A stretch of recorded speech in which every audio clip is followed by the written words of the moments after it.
Hello, আসসালামু আলাইকুম guys. তো কেমন আছেন সকলে? আশা করি সকলে অনেক অনেক ভালো আছেন। আলহামদুলিল্লাহ আমি অনেক ভালো আছি। তো এই যে আজকে তালের পিঠা বানাবো, এই জন্য একটা নারকেল ছিলে নিলাম। ছিলে নেওয়ার পরে আমি নারকেলটা ভালো করে ফাটিয়ে নিলাম। ফাটিয়ে নেওয়ার পরে পানিটা অনেক মিষ্টি ছিল, পানিটা খেয়ে ফেললাম। তারপর নারকেলটা আমি কোরানো শেষ। আর ওইদিকে আমি তালের রসটা ঢেলে দিলাম একটা বোলের মধ্যে। তারপরে আমি পরিমাণ মতো চিনি, তারপরে ময়দা, চাউলের গুঁড়ি কিছু সব একসাথে অ্যাড করে ভালো করে একটা পেস্ট তৈরি করে নেব। আমি এটা ভালো করে পেস্ট করার পরে তারপরে নারকেলটা দিব। নারকেলটা ভেঙে যায়, আস্তে আস্তে থাকে না। এই জন্য আমি নারকেলটা একটু পরেই দিছি। তারপরে আমি ভালো করে এটা একসাথে মিক্সড করে তারপরে আমি চুলাতে কড়াই বসায় তেলটা গরম করে নিতেছি।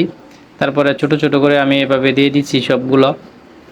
তো এইভাবে তালের পিঠা কে কে বানায় খাইছেন, কে কে বানিয়ে খান অবশ্যই কমেন্টে জানাবেন। আর আমার ভিডিওগুলোতে অবশ্যই লাইক কমেন্ট শেয়ার করে দিবেন। তো সবাই ভালো থাকবেন, সুস্থ থাকবেন আর আমার জন্য দোয়া করবেন। তো এই যে আমার তালের পিঠাগুলো অনেক সুন্দর করে ফুলছে এবং হয়েছে, অনেক মজা হয়েছে, কিন্তু এভাবে সবাই ট্রাই করবেন বাসায়। তো অনেকগুলাই পিঠা বানিয়ে ফেললাম আপনাদের সাথে কথা বলতে বলতে। তো আমার পিঠাগুলো দেখতে যেমন হয়েছে, খাইতেও কিন্তু অনেক স্বাদ হয়েছিল। তো সবাই দোয়া করবেন, ভালো থাকবেন।